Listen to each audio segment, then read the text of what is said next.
Halo semuanya, bismillahirrahmanirrahim. Assalamualaikum warahmatullahi wabarakatuh. Semangat pagi, pagi, pagi, pagi. Yes.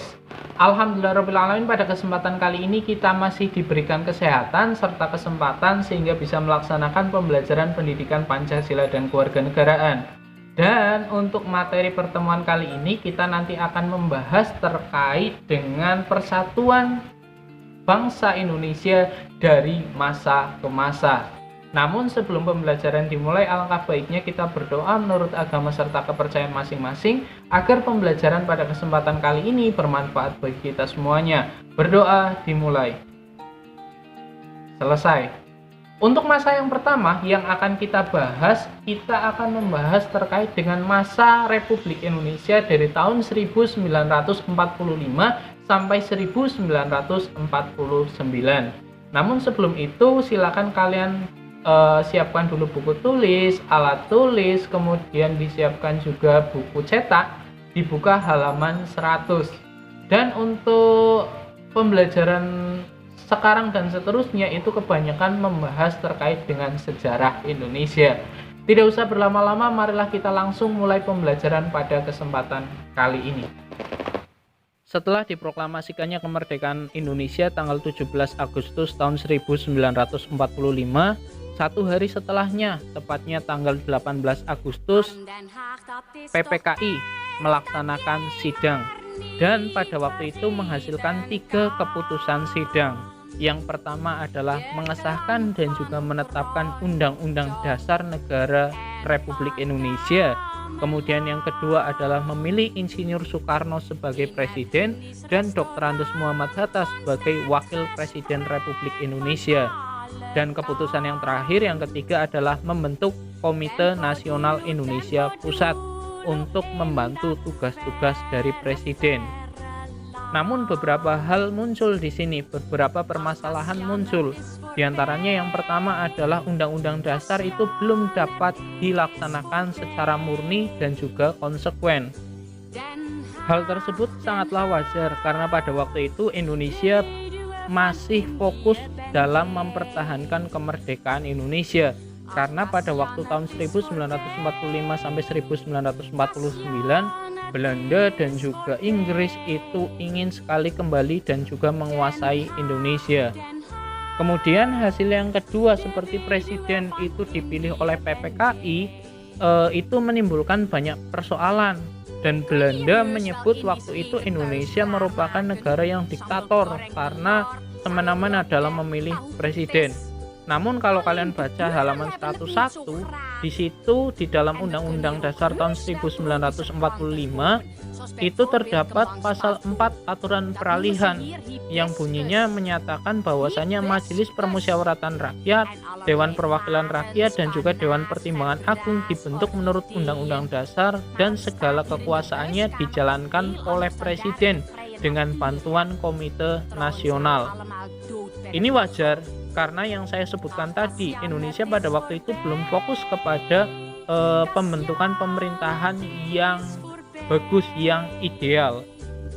Nah, untuk melawan propaganda Belanda kepada dunia internasional, maka pemerintah Republik Indonesia waktu itu mengeluarkan 3 buah maklumat. Maklumat yang pertama yaitu maklumat Wakil Presiden nomor X, dibacanya X ya, bukan 10, pada tanggal 16 Oktober tahun 1945 yang isinya adalah menghentikan kekuasaan luar biasa dari presiden. Waktu itu presiden memegang kekuasaan yang luar biasa karena memegang kendali MPR dan juga DPR.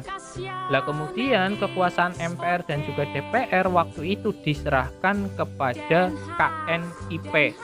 Namun pada hakikatnya maklumat Wakil Presiden itu merupakan satu penyimpangan terhadap Undang-Undang Dasar tahun 1945.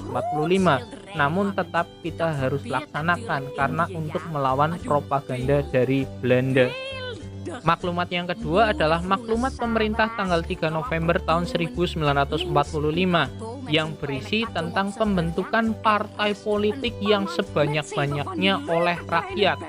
Kenapa? Karena partai politik waktu itu merupakan salah satu ciri negara demokrasi. Maklumat tersebut sebagai upaya agar dunia barat menilai bahwa Indonesia adalah negara yang menganut asas demokrasi. Dan maklumat yang terakhir adalah maklumat pemerintah tanggal 14 November tahun 1945. Maklumat inilah yang mengubah sistem pemerintahan kita yang tadinya menggunakan sistem pemerintahan presidensial menjadi sistem pemerintahan parlementer. Tentunya kalian masih ingat kan sistem pemerintahan parlementer di Indonesia itu seperti apa? Maklumat tanggal 14 November tahun 1945 telah membawa perubahan total dalam sistem pemerintahan negara Indonesia. Pada tanggal tersebut, Indonesia memulai kehidupan baru sebagai penganut sistem pemerintahan parlementer. Dengan sistem ini, presiden tidak lagi mempunyai rangkap jabatan sebagai kepala pemerintahan dan juga sebagai kepala negara. Dalam sistem pemerintahan parlementer, presiden hanya sebagai kepala negara saja, sedangkan kepala pemerintahan dipegang oleh Perdana Menteri. Kabinet dalam hal ini para menteri tidak bertanggung jawab kepada presiden, tetapi kepada DPR. Nah, waktu itu DPR belum ada, sehingga waktu itu bertanggung jawab kepada BPKNIP. Namun sistem pemerintahan parlementer tidak berjalan lama. Sistem tersebut berlaku mulai tanggal 14 November tahun 1945 dan berakhir pada tanggal 27 Desember tahun 1949. Dalam rentang waktu itu terjadi beberapa kali pergantian kabinet. Kabinet yang pertama dipimpin oleh Sultan Syahrir yang dilanjutkan dengan kabinet Syahrir 1, 2, dan juga 3. Sewaktu bubarnya Syahrir 3 sebagai akibat dari meruncingnya pertikaian Indonesia-Belanda. Waktu itu terjadi agresi militer Belanda 1 dan juga agresi militer Belanda 2.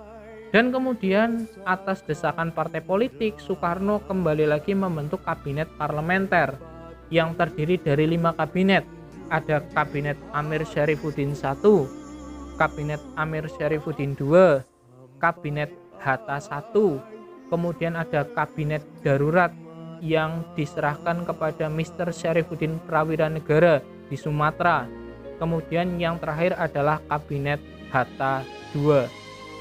Kondisi pemerintahan waktu itu sangat tidak stabil karena kabinet yang dibentuk tidak bertahan lama, serta rongrongan dari kolonial Belanda yang ingin kembali menjajah Indonesia.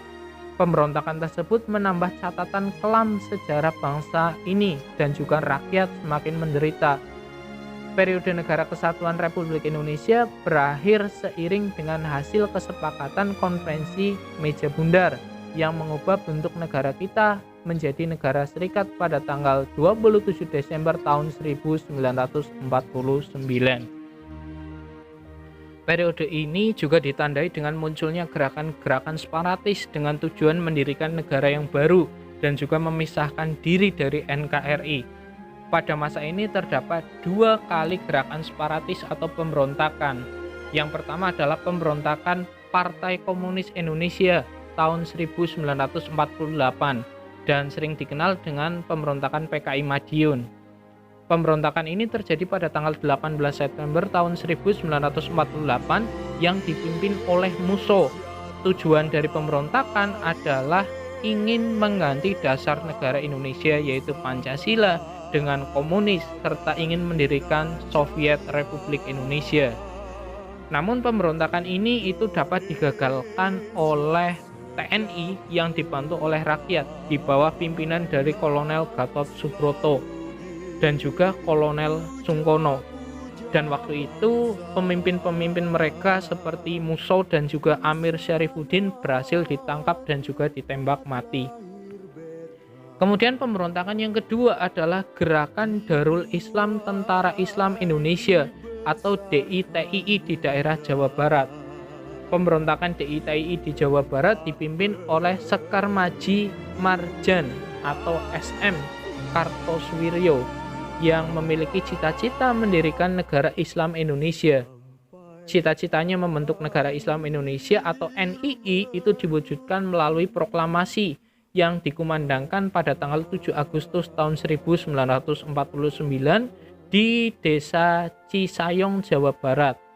Kemudian untuk memberantas pemberontakan itu, waktu itu rakyat menggunakan operasi pagar betis, dan akhirnya pada tanggal 4 Juni tahun 1942 Kartosoewirjo berhasil ditangkap dan dijatuhi hukuman mati. Nah, itu saja pembelajaran yang dapat Bapak sampaikan pada kesempatan kali ini. Apabila ada yang ingin bertanya dan masih belum jelas, silakan bisa ditanyakan melalui WA pribadi kepada Pak Andi. Dan untuk pertemuan minggu depan kita akan membahas persatuan dan kesatuan masih sama dari tahun 1949 sampai 1950. Dan untuk mengakhiri pembelajaran pada kesempatan kali ini, marilah kita berdoa menurut agama serta kepercayaan masing-masing. Berdoa dimulai. Selesai, tetap jaga kesehatan, tetap menggunakan masker apabila keluar rumah, dan semoga selalu dalam lindungan Tuhan Yang Maha Esa.